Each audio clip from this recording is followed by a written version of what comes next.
And one of the foundations here in the Holy Scriptures, my dears, why the Lord Jesus Christ died on the cross, my dears, is to save the whole world. But only to save, my dears.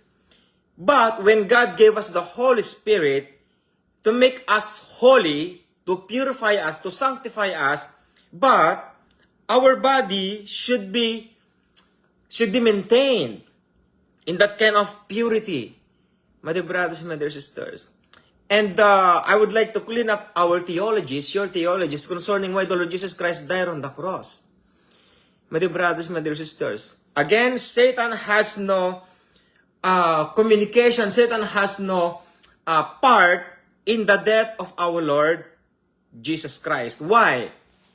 My dear brothers, my dear sisters. First, when the Lord Jesus Christ was born here on earth and at the age of 33 or at the age of 30, He preached the gospel of the kingdom of God to the Jews only and not to the Gentiles. Yet, because Gentiles has no connection with the law of Moses. My dear brothers, my dear sisters. Because God the Father had chosen the seed of Abraham to be a model in the whole world. That's why whoever bless Israel blesses the country. Whoever cursed the Israel or Israel country, God cursed the country. So what is meant by that? Israel as a nation is what God had chosen as a model to the whole world in physical manifestation. My dear brothers and my dear sisters, because of the law, because of that law of Moses. God gave the law of Moses to the Jews, my dears, even though none of them abided. None of them abided the law. My dear brothers and my dear sisters, all of them are sinning. My dears, all of them, because there is none righteous, according to the Holy Scriptures, none. My dear brothers and my dear sisters. That's why even the Jews waited for the Messiah for them to be purified. My dears, purified. Alright? But to the Gentiles, we just only need to be purified. We need a Savior. My dears, we need Messiah. They need Christ. We need Messiah. Christ means King. Messiah means a chosen one, the Savior of the world. My dear brothers and dear sisters. So, when the Lord Jesus Christ was born, at the age of 30, He preached the gospel of the kingdom of God to the Jews, so that God will show them that the nature of the law cannot save them. My dear brothers and my dear sisters. But the nature of the Holy Spirit, after the resurrection of the Lord Jesus Christ, give them life, an eternal life, to sanctify them, the law of the Holy Spirit. My dears, they can easily understand, those who believe the Lord Jesus Christ as their Lord and personal Savior, they believe that only 120 people, or there are only 120 disciples of the Lord Jesus Christ received the Holy Spirit, not 500. Because according to the Holy Scriptures in the book of John, some doubted. When they saw the Lord Jesus Christ rose again from the dead and He showed Himself to the disciples, when they saw Him physically, according to the Holy Scriptures in the book of John, some doubted. My dears, 120 minus 500. How many of that, my dear brothers and my dear sisters? 380. Right? So 380 doubted. My dears, but they are the disciples of the Lord Jesus Christ. During that time. Supposed to be, there are 500 disciples received the Holy Spirit. My dears. But when the Lord Jesus Christ resurrected and have shown Himself to the people, only 120 believed that He rose again from the dead. And only 120 received the Holy Spirit. So which means, that's the remnant actually. That's the remnant there. That's the remnant. That's where the ministry of the gospel of the kingdom of God given to the disciples started during that tiny weeny group of citizen. When I say citizen of the kingdom of God. 120. With the ministry of Apostle Peter.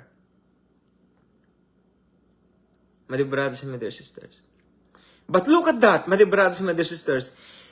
The Lord Jesus Christ came here on earth at the age of 30 and He preached the gospel of the kingdom of God for 3.5 years. And then, during the time that He will be crucified on the cross, many believe that the reason why the Lord Jesus Christ died on the cross is because of Lucifer the devil, Satan the devil.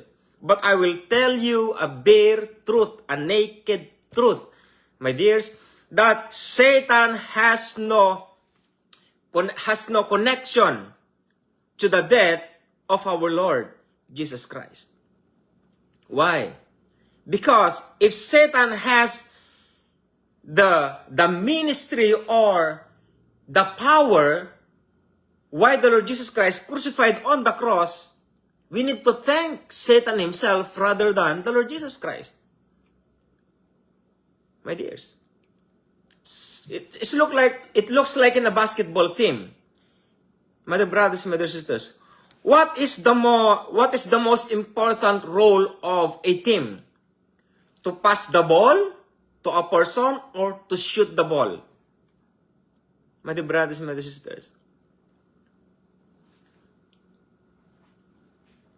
if you are passing the ball, some people say, oh, he's a great shooter because he shot the ball. No, because somebody passed him the ball. That's why he shot the ball.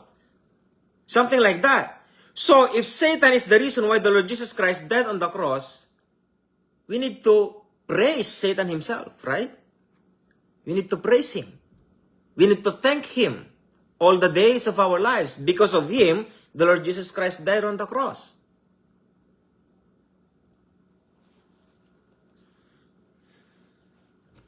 But the truth is, Satan has nothing to do in the crucifixion of the Lord Jesus Christ. It is the people's choice why the Lord Jesus Christ died on the cross. My dear brothers and my dear sisters, those who are familiar with the gospel, Matthew, Mark, Luke, and John, you can able to see, my dears. So why Satan has a connection to Judas Iscariot? Remember, Judas Iscariot repented. And based on the information that I have known, is they took the Lord Jesus Christ only for questioning. That's all. To question him, not to crucify him. That's why Judas Iscariot, because of 30 pieces of silver, agreed to bring the Lord Jesus Christ in the trial, to question him. But when Judas found out that they were going to kill the Lord Jesus Christ, he returned the 30 pieces of silver. Remember that? Because he is a thief, my dears. He loves money.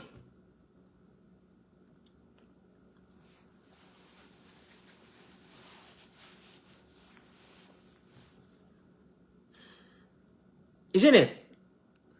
Search the Holy Scriptures, my dears. The only reason why Judas Iscariot took the 30 pieces of silver to bring the Lord Jesus Christ to trial, my dears, is not to put him to death. Remember the situation? Judas Iscariot is the one who came before the priests and scribes. Not the scribes and Pharisees went to Judas Iscariot. Because he heard rumors that they were going to question the Lord Jesus Christ himself. According to the information which Judas Iscariot have known.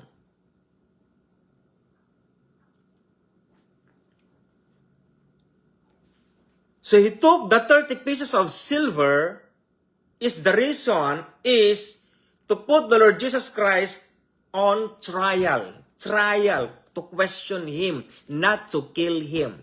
That's the limitation of information which Judas Iscariot have known. That's all. But he doesn't know the cunning mind of the scribes and Pharisees. That's the only way, my dears. That's the first part, to bring Judas Iscariot, the Lord Jesus Christ, on trial. And after that, Judas went home. He took the 30 pieces of silver, went home.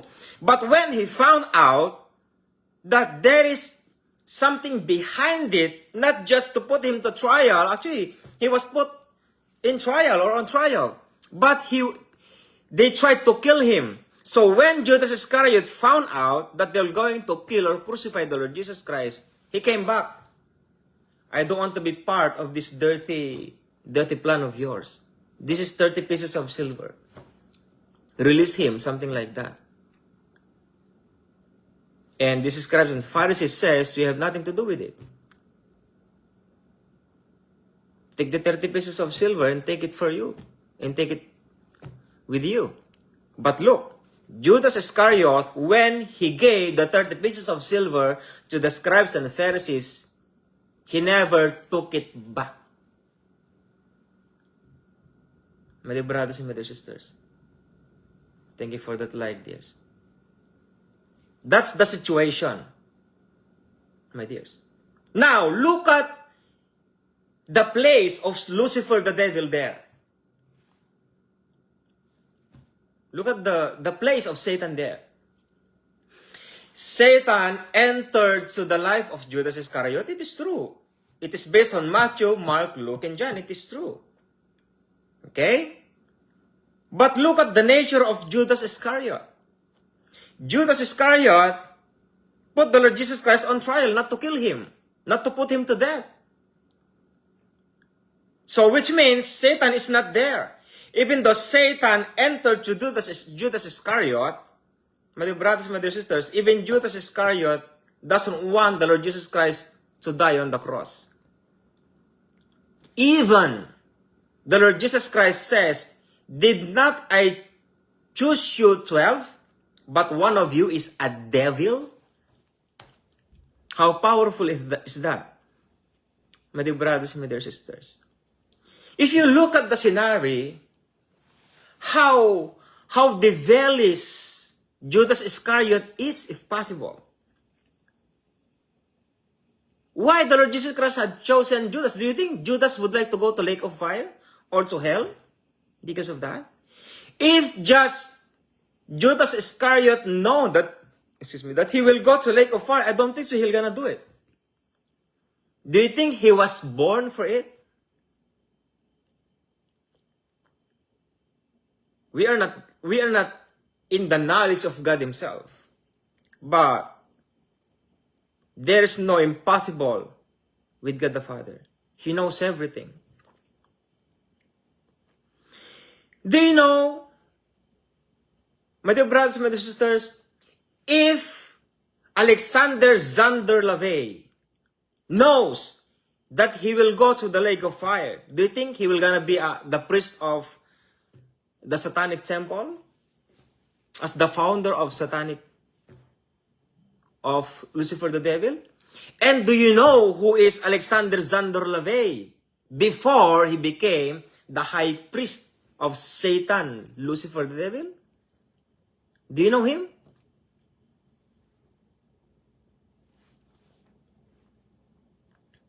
That's the closest example, my dears. The life of Judas Iscariot and the life of Alexander Zander Lavey. Alexander Zander Lavey is already gone, and he is in the lake of fire already. But if you're going to look at the statements of some people, he regretted it. He regretted why he built and he became the founder of the Satanic Bible, or the Satanism. Alexander Zander Lavey is a former born-again Christian. When we say Christian, he has a relationship to the Lord Jesus Christ already. He is not a believer, my dears. He is a born-again Christian. When we say born-again Christian, he is maturing. He is developing his relationship to the Lord Jesus Christ. He is a musician, my dear brothers and my dear sisters. He is a former church musician in a Christian church. But he got stumbled because of these so-called Christians who are so-called Christian, but they are living in a sinful lifestyle. I don't want to share it, my dears. I shared it before, but search for it if you want to. Why Satan entered Judas? The purpose, my dear brothers and my dear sisters, is to put Judas to hellfire. That's all. That's the main reason, my dear brothers and my dear sisters. Nobody wants to go to the lake of fire. Nobody wants to go to hell. If they just knew, my dears.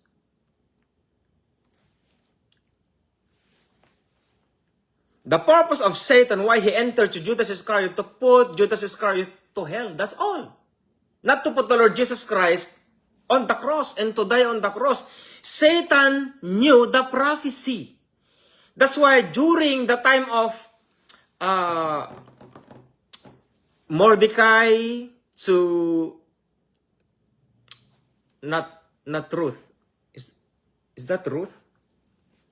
Mordecai and not Ruth. What is the name of that one? I'm gonna find it out. Esther. In the life of Esther, made this to what's Naaman, if I'm not mistaken. He tried to destroy all the kings of Jews during that time, in the time of Ahasuerus. That's the time, my dear brothers, my dear sisters, to destroy the lineage of the Lord Jesus Christ himself. Satan has power to the Lord Jesus Christ before the crucifixion. Satan has power. Because fulfilling the prophecy is the Lord Jesus Christ will die on the cross. That's the prophecy. There are two reasons why the Lord Jesus Christ came here on earth. Okay, listen very carefully. I shared it before. Alright? There are two reasons. One, to share the gospel of the kingdom of God to the Jews. That's one.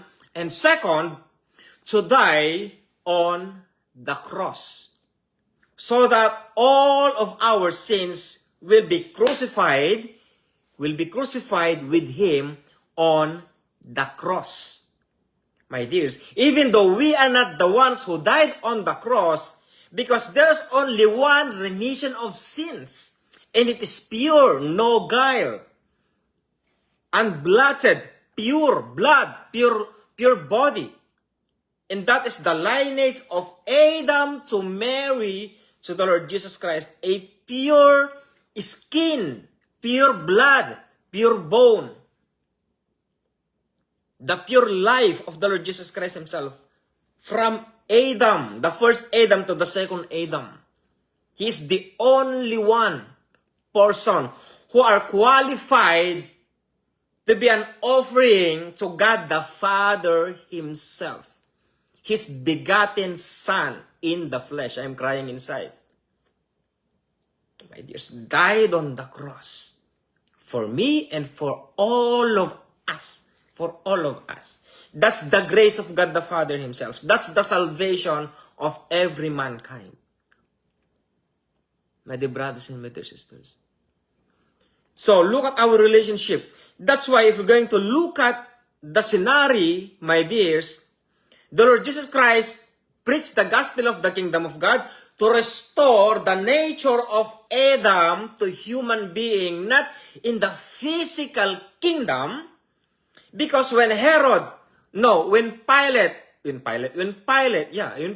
asked the Lord Jesus Christ, "Are you a king?" And then the Lord Jesus Christ says, "You say so. You just said."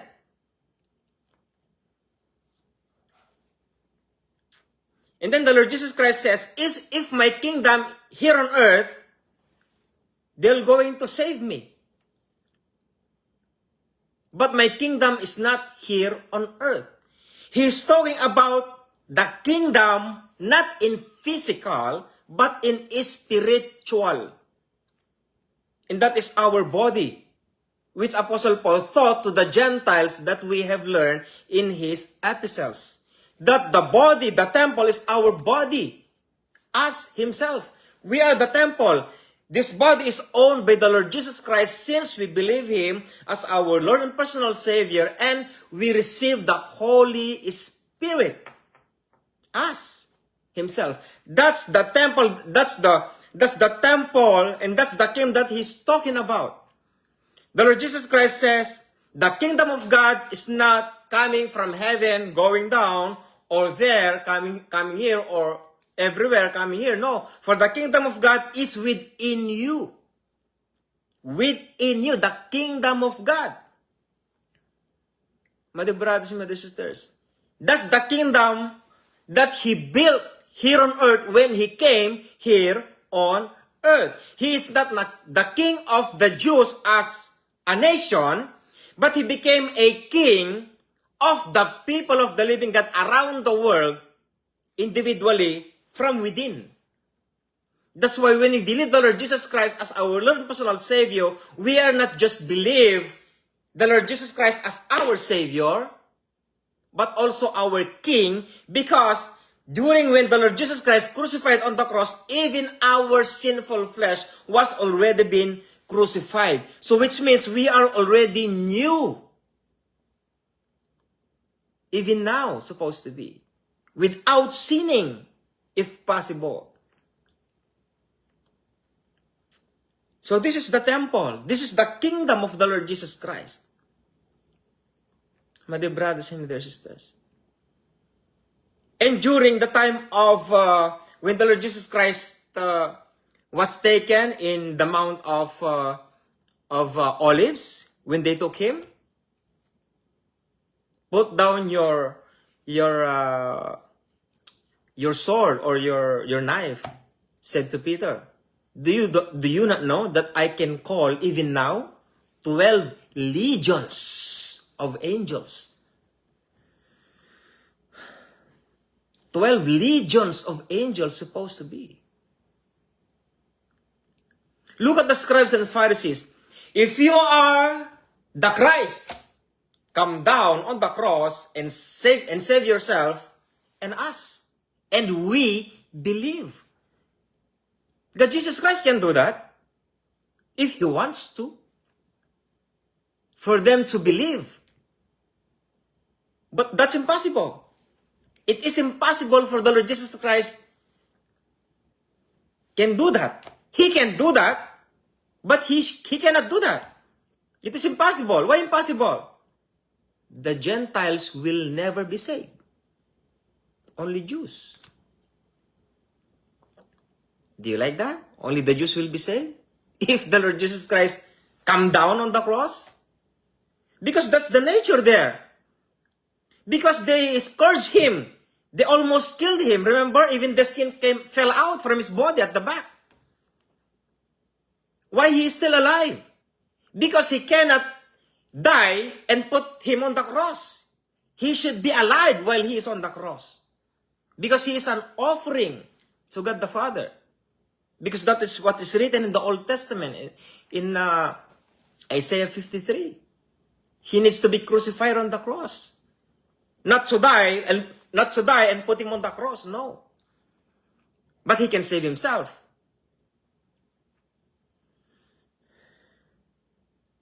There are some things in the Gospel, Matthew, Mark, Luke, and John, an opportunity that the Lord Jesus Christ will not be crucified. To those who are studying the Gospel of Matthew, Mark, Luke, and John. Remember, a lot of people testified against the Lord Jesus Christ. In front of Pontius Pilate. But according to his own study, my dears, this is one, I cannot write it. Okay, God is giving me wisdom here. That's one, But Pilate knew that the accusations are wrong. My dear brothers and my dear sisters. Why? Look at this. The Lord Jesus Christ says, turn down this temple and I will build it up after 3 days. 49 years, they said. They built up this temple and you're gonna raise it up or you're gonna build it up after 3 days. Within 3 days. That's the truth, my dear brothers, my dear sisters. And the Lord, and some of the witnesses there, the Lord Jesus Christ says that He is changing the law of Moses. But based on the teaching of the Lord Jesus Christ, those who have heard, He are not changing it. He is explaining one by one the law of Moses. Harder than what they have known. Because the law of Moses, they saw it physically, my dears. But when the Lord Jesus Christ came, He explained it more deeply. My dear brothers and my dear sisters. That's one. Okay? Pontius Pilate, he saw that the reason why these Pharisees and scribes brought the Lord Jesus Christ in front of Pilate is because of jealous to the law. That's one, my dear brothers and my dear sisters. Okay, that's one of the keys. And Pontius Pilate says, I cannot see anything to put him to death. That's why Pontius Pilate says, I'm gonna give it to you, this Jesus of yours, and crucify it yourself. And these scribes and Pharisees and some people who are mocking the Lord Jesus Christ, we are not allowed to crucify a person on the cross. It is an abomination unto them. My dears, that's one of the keys. Pontius Pilate never seen any single statement to put the Lord Jesus Christ on the cross. Second, the wife of Pontius Pilate. I do not know his name, I forgot. In extra biblical book, there is a name. Look at the wife of Pontius Pilate. She got a dream. And even his wife, and even his wife, the wife of Pontius Pilate says, do not crucify this person.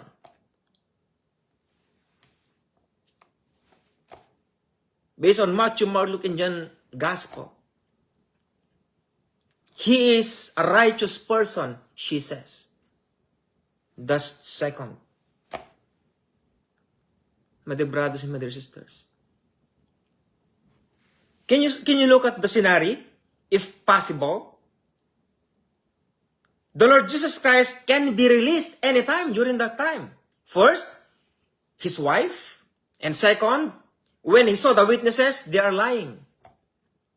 And thirdly, during that time, Pontius Pilate needs to release one person every year during that kind of feast.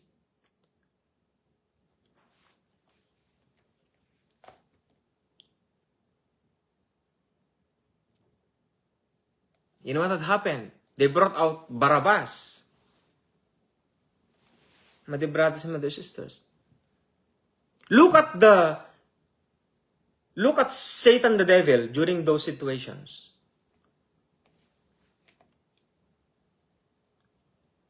Look at that scenario. Do you believe that when the Lord Jesus Christ was brought to the Sanhedrin, was brought to the priests and Pharisees and scribes out there, we are already safe?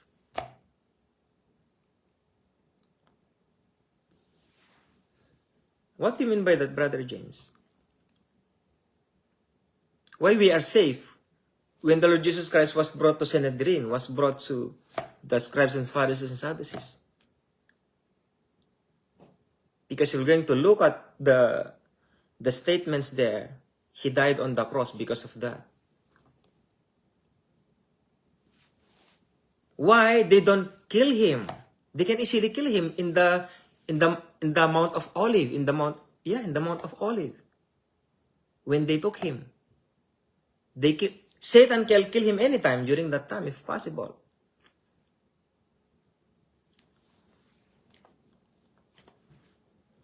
So, one is Pontius Pilate saw that the witnesses are liars, and second, the wife of Pontius Pilate, and the third is in the life of Barabbas. Look at the situation. Choose among these two who will be released. Look at the scenario, my dears. Jesus, who called Christ, or Barabbas? Look at Satan there. Look at Satan. Where is he?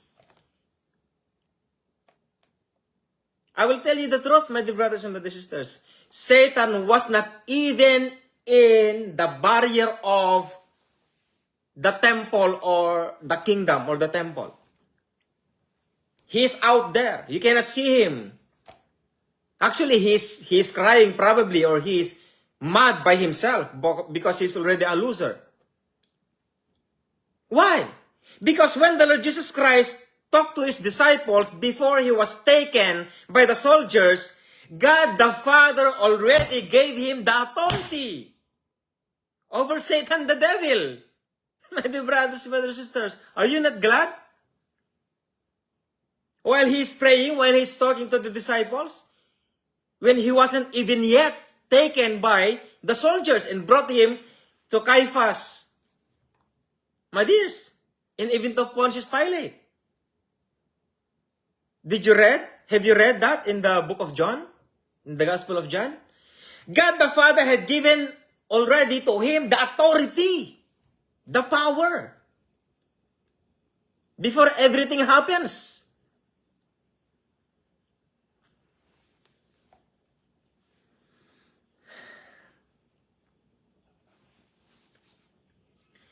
The Lord Jesus Christ died on the cross because of the free will of man.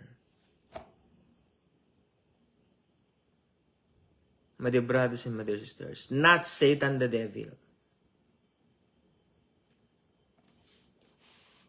Only Satan did is to bring Judas Iscariot to hell, that's all. But if Judas Iscariot did not kill himself, he will go to heaven. And probably when we go to heaven, we're gonna be proud of him. Right? Because he is the reason why the Lord Jesus Christ brought the Lord Jesus Christ to Sanhedrin. But Satan never sinned that. That's the prophecy to Adam in the book of Genesis.